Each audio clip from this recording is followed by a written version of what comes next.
Yeah, hi guys, welcome back. Just to recap the last clip, we wrote our little gratitude lists, and well, hopefully our big gratitude lists, and we really thought about what we have, really thought about what the good stuff we have in our lives.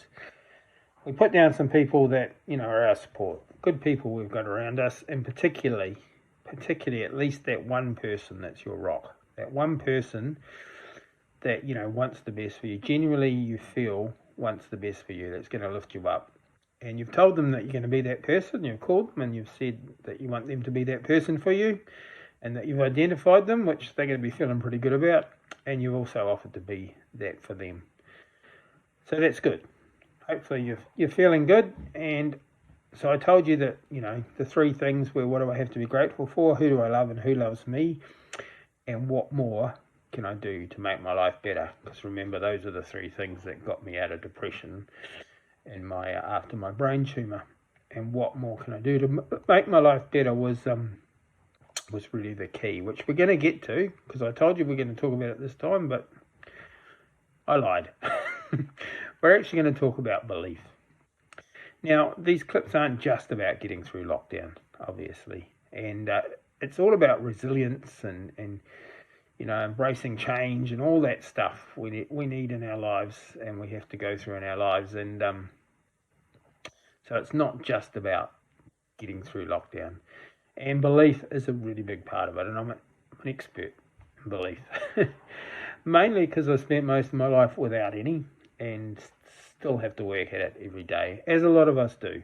To be honest, a lot of us do, if not most of us. And I'm dyslexic, so school was an absolute nightmare for me. And as a kid, you just don't want to be different, and growing up, failing every day. By the time I left school, I had no confidence at all.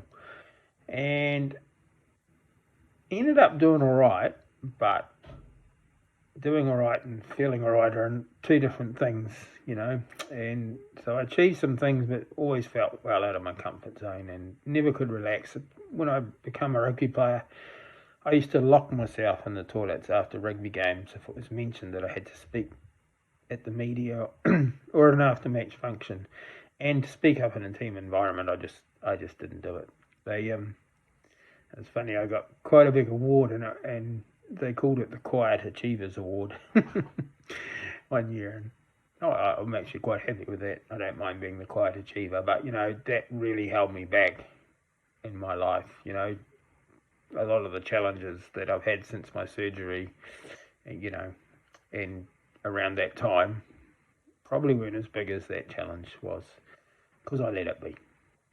But it's understandable. But belief, and going back to now, well, down the track from my recovery, everything started to fall in place for the first time. Everything I did seemed to sort of work out. I was obviously trying hard and putting my heart and soul into everything, because I had a second chance. But I gave myself permission to succeed. I figured I'd been through quite a lot, so it was my turn to succeed. I deserved it. And other people were telling me that. They're saying, you poor bugger, you've had your fair share. You guys have only heard a very small part of my story, but there's quite a bit more. And so, obviously, everyone telling me that and telling myself that set me up to succeed.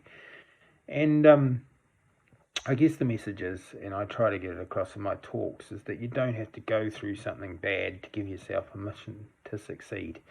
You deserve it anyway. And so the belief isn't just belief that you can do something, it's believing that you deserve it. It's giving yourself permission to succeed. It's expecting to succeed. It's expecting to be happy.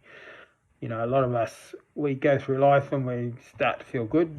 Things are great. You think, man, life's good. But yeah, subconsciously, you're expecting something bad to happen. You can't let yourself be happy for any period of time. And even your success, you start succeeding and you're struck back to where you sort of think you should be.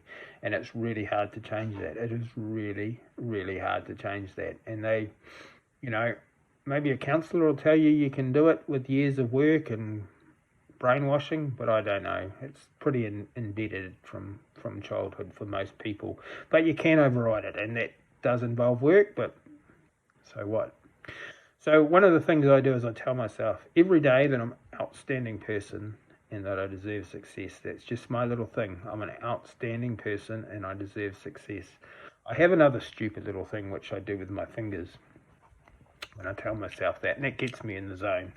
An outstanding person and I deserve success. I can't believe I just told you that. I hope my friends don't watch this clip because they'll think I'm a dick, but who cares? And you've got to tell yourself that stuff. Some people have something they hang on to or that reminds them, give yourself permission to succeed. You are outstanding people. You deserve success. If you've been through hell through this lockdown, if things have been really bad, then if you want to use that as an excuse to succeed, then go for it. But you don't need that stuff. Just keep putting positive stuff in there. Go out and find everything you can, and it's something that I'm working on again because I'm embarking on a new career. Fantastic. I'm reinventing myself again, and part of the reason I'm doing these clips is because I've got to get back in the zone, and I've been a bit bad at that stuff, and I've got to keep putting it in as well. And it's because I don't do that. I don't tell myself I'm an outstanding person and I deserve success and all that because I'm full of myself. In fact, quite the opposite. It's because it's what I need to hear. And it is what you say to yourself most often that you are and become. And if I think about what I used to say to myself, it's a wonder I achieved anything. That self-talk was pretty bad. Self-talk is so important. You're an outstanding person and you deserve success. So I just wanted to quickly put that little clip in there because I want you to write your own little positive thing that you have, and I want you to really start thinking about that stuff. Put that on your list as well. So your gratitude list, your people, and write yourself a really positive affirmation. I mean, you can get this stuff from anywhere, but just do it. Just do it. It makes a huge difference. And you might not even think you're that person. You really might not think you're that person, but the more you do it, it becomes a habit and you become that person. That's why I've got to keep doing it again. So do that, and then we might look forward.